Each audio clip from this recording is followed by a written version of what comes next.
जातीय जनगणना पर कोर्ट से भी भिड़ने को तैयार नीतीश सरकार। अब कानून बनाकर जातीय जनगणना पर आगे बढ़ने की तैयारी। हाई कोर्ट में पहले ही रिव्यू पिटीशन लगा चुकी है पार्टी।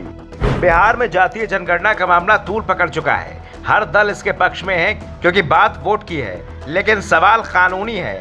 जनगणना का अधिकार राज्य के पास नहीं है, ये केंद्र का विशेषाधिकार होता है। इसलिए बिहार सरकार ने ऐलान तो जातीय जनगणना का किया, लेकिन सरकारी कागजातों में इसे सर्वे का नाम दिया। लेकिन बिहार सरकार की यह कोशिश हाई कोर्ट में सफल नहीं हुई। हाई कोर्ट ने सवाल किया कि आप सर्वे करा रहे हैं या जनगणना, क्योंकि जो फॉर्म भरे जा रहे हैं वो जनगणना काम से मिलते जुलते हैं। हर आदमी की निजी जानकारी ली जा रही है, वेबसाइट पर आ सकती है। डाटा की सुरक्षा के क्या उपाय हैं? वोट के नाम पर जनगणना करा ली जाएगी, लेकिन निजी सुरक्षा में सेंधमारी होगी, उससे बचने का क्या उपाय है?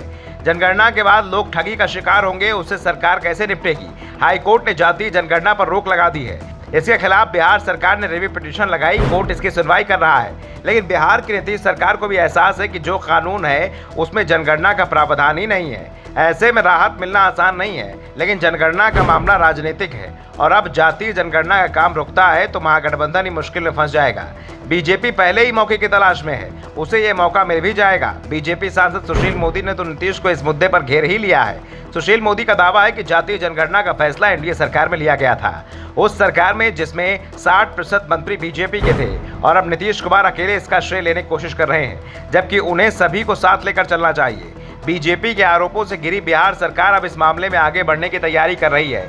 कोर्ट के आदेश को बाईपास करने की तैयारी हो रही है। खबर है कि बिहार सरकार जातीय जनगणना के लिए दूसरे विकल्पों की तलाश शुरू कर चुकी है। इसके लिए सरकार पहले सभी कानूनी पहलुओं को आजमाएगी और उसके बाद भी अगर जातीय जनगणना को मंजूरी नहीं मिल पाई तो फिर विधानसभा में कानून बनाने का रास्ता अपनाया जाएगा। राज्य सरकार के एक मंत्री का कहना है कि हम जातीय जनगणना करा के रहेंगे।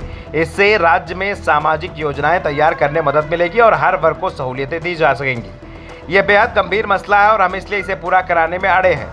बिहार के मंत्री ने कहा कि जातिगत जनगणना पर जनसंख्या का आंकड़ा सामने आना चाहिए, जिससे कोई भी सरकारी नीति तैयार की जा सके। समाज में ओबीसी और ईबीसी यानी आर्थिक पिछड़ा वर्ग के तौर पर दो बड़े समुदाय हैं। हमारे लिए यह जानना जरूरी है कि हर बिरादरी में लोगों की आर्थिक स्थिति क्या है।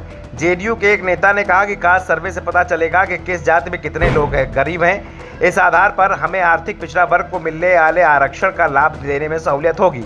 अभी कोई भी कमाई को तय लिमिट से कम बताकर खुद को ईडब्ल्यूएस के दायरे में बता देता है, लेकिन सर्वे के नतीजे आ जाएंगे तो सबका डेटा हमारे पास होगा और नीति तैयार करना आसान हो जाएगा। फिलहाल सरकार अदालत के फैसले का इंतजार कर रही है। अगर अदालत का फैसला सरकार के पक्ष में नहीं आएगा तो फिर सुप्रीम कोर्ट का रुख किया जाएगा। वहां भी राहत न मिलने की स्थिति में विधानसभा से कानून पारित कराया जाएगा। साफ है बिहार सरकार इस मामले में जल्दी में है। जल्दी इसलिए है क्योंकि लोकसभा चुनाव में भी अब 10 महीने का भी वक्त नहीं बचा है। चुनाव की आचार संहिता अगले साल में शुरू में ही लागू हो जाएगी। संभावना इस बात की ज्यादा है कि फरवरी 2024 में लोकसभा चुनाव का ऐलान हो जाएगा और उससे पहले ही बिहार में जातीय जनगणना काम पूरा होना जरूरी है।